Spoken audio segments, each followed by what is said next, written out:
Hello everybody and welcome back to the channel. My name is Brianna and this is For Pause on a Book. I make book and lifestyle related content, so if that's something that you're interested in, make sure that you hit that subscribe button down below. Today we're going to be talking about all of the books that I have read so far in the month of April.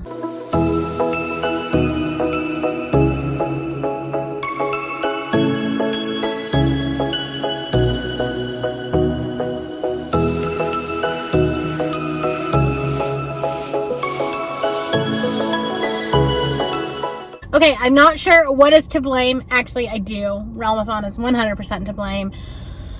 But I was correct in my assumption that Veda also means reading lots of books, which is why I'm doing a mid-month wrap-up. Part of me was like, nah, I could probably get away with it.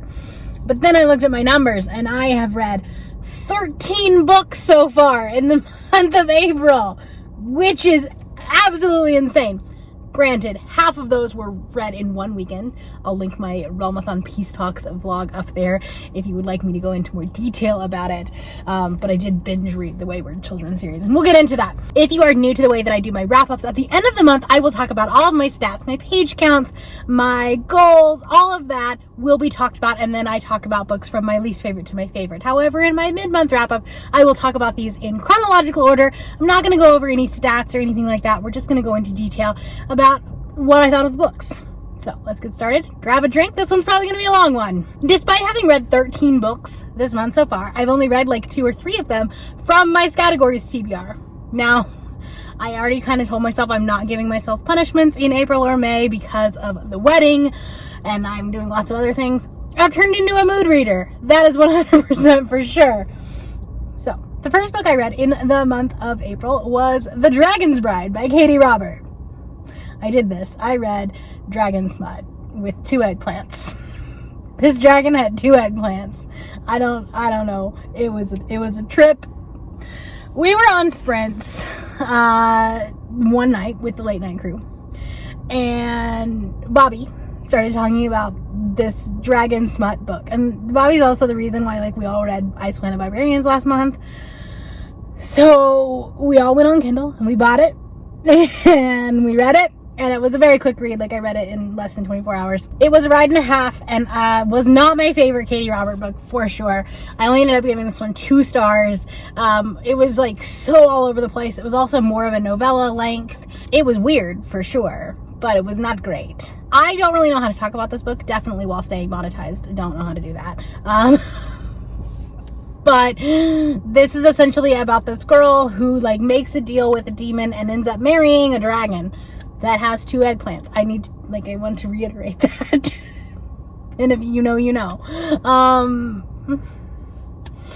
Anyways, 2 stars. That's what this is.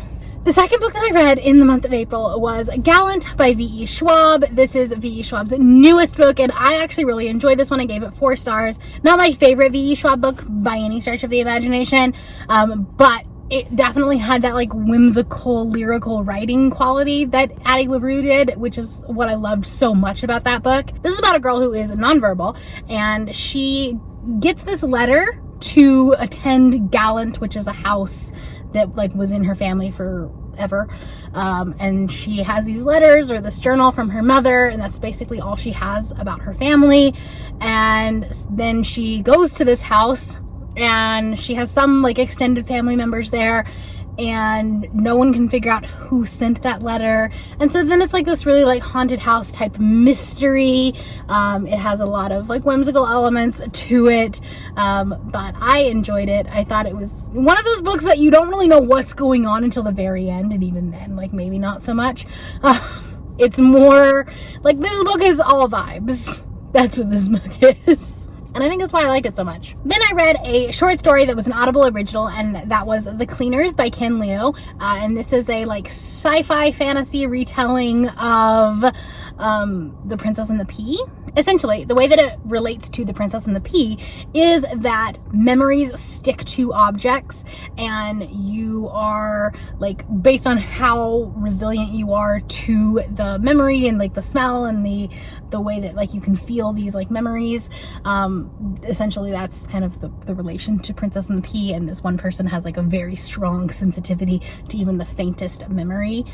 So that's kind of that. It was kind of fun. It was more of a like slice of life because it's obviously just a short story, but it was a really nice introduction to the world. I just would have loved to actually see a full-length novel with that world building. I am trying to do a reread of the Tea Dragon books, and so I've read the first one so far, and that is the Tea Dragon Society. I gave this one 4.5 stars, just like I did last time. I love this book so much. It is absolutely adorable. It is so cute. It's such a great introduction to the world. These little dragons are they're just so adorable. I love them so much. The art style is just so cute, and I highly recommend that you pick these up. They're very short, and if you're a Team Serene, they get you a ton of points. One of the books that was actually on my categories TBR was Red Rising by Pierce Brown, and this was a reread for me. I read this way back in 2018, and then so I tried to reread it and try to give it a second chance, because originally I was like, I don't know if I like this book. I don't know if I like the series. I don't know if I want to continue it. So I wanted to try to reread it now that I'm not a baby booktuber. And I can say that I did like it more than I liked it the first time I read it. However, I still see a lot of the same problems. I think that this book is way too long. There's so much that goes on in this book. And you go from this like sci-fi type setting, like a Mars space camp, and they're like mining, to like then later on you end up like with castles. And so the juxtaposition of it was really too much for me, and like I couldn't quite imagine what was going on in the world that they were surrounded by. And it's possibly that it was my fault, like I might have just skipped key elements, but I was a little confused by that. So I ended up giving this one 3.5 stars. I think I will continue on with the series, but this is not the 5-star book that I thought maybe it was going to be at the very beginning when I started reading it. Before I talk about all of the Wayward Children, I'll do those kind of in a bunch. I do want to talk about the Bromance Book Club. This was the unofficial, official Late Night Crew book club book. That's a lot of words. I think I added more words in there than I needed to. Essentially, there's a Discord. I'll link it down below. But there's a bunch of people that are like basically late night sprinting, and they wanted to read this book, and so we all decided to read it. I had it on my shelf, and so I decided to pick it up with them. This was an interesting experiment because the people that are reading it, a lot of them read mostly high fantasy, and so reading a contemporary romance was interesting, to say the least. I think that this book in concept is pretty great. I think that she did the Marriage on the Rocks trope pretty well. I mean, the characters are a little bit annoying. Essentially, the main character is kind of whiny. However, as someone who has been through a divorce, I do understand where she was coming from in a lot of places, and she was just trying to like build walls to protect herself. So I get that. The book within that book is awful, just terrible.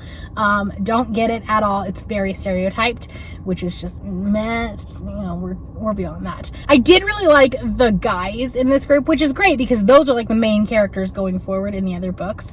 So that's good. But I think that the group was a lot of fun. Their like interactions were a lot of fun. I just didn't necessarily buy the romance. And I think that's part of it, is that it's me. I don't love a Marriage on the Rocks trope. It takes a lot for me to believe that you should go back to a person, at least, you know, fictionally. And so like, I don't think that she quite sold that. But again, that's probably a me thing and not a book thing. I gave this one 3 stars. I am going to continue the series, but this one was not my favorite. But I want to see what she can do with some other tropes. Let's talk about the Wayward Children series. I read I read the first 6. I didn't finish the 7th one, but I read that one in January, so I'm not as worried about that one. And this is the way to do it. Okay, reading all 6 of them or reading the whole series together is the way to read that series, because I think you gain so much more than trying to like space them out, because they all link back to each other. And I didn't necessarily know that because the first time I read them very spread out. So this one was so good. You know, Every Heart a Doorway, I gave 3 stars the first time that I read it, and this time I gave it 4.5 stars because I knew all the characters, and so this reread was just magical. I loved it. Down Among the Sticks and Bones, one of my least favorites. I gave this one 3.5 stars. The Moors is just not my favorite world, I don't think, and I think that this story in particular, I would have loved this like vampire story to be a full-length novel. I like would love to see more of that. The origin story could have been like really fleshed out into a full-length novel, which makes me excited for Middle Game, honestly, because I think maybe that's where she'll really expand on that like darker, kind of more haunting story. obviously different worlds, but I know that she can do it. Beneath the Sugar Sky was a fun book.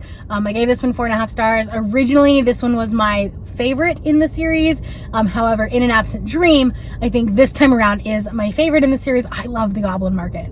I love the Goblin Market, and I know that sounds real weird, but as someone who's a pretty high logic person, like, I feel like the Goblin Market would probably be closest to a world that I would be in if I was in a Portal fantasy.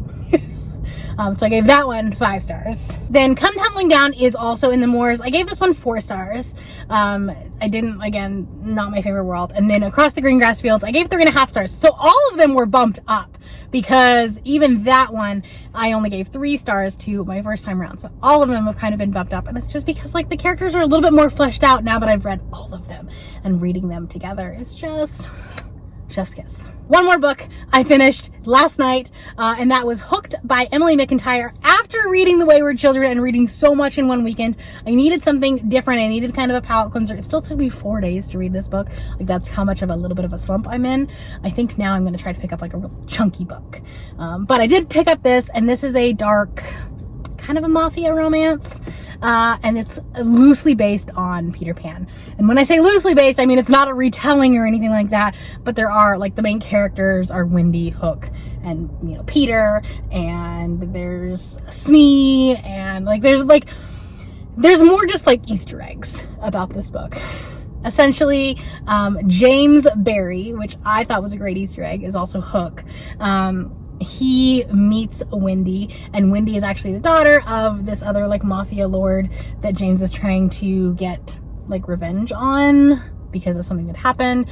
So he starts dating Wendy, and, like, it's very smutty, very steamy. I ended up giving it 3.5 stars. It's definitely a little bit out of my comfort zone. I don't do the dark romance, like, kidnapping type romance books very often. Normally my guys are cinnamon rolls, and he was not a cinnamon roll, so I was a little out of my comfort zone. But I think that she did it well, and I just, like, I really loved all of these little Easter eggs, like the bar being called the Jolly Roger, and like at the very end, like when they were, like, saying, like, you know, the I love you parts, he said, and like, I love you straight on till morning. And I was like, oh, that's cute. I like that. So, she has another book that is based on Lion King, and I'm very curious about this one. In fact, like, part of me wants to just pick it up now, but I'm not going to, because I have other books I probably should read. Those are the 13 books that I've read so far in the month.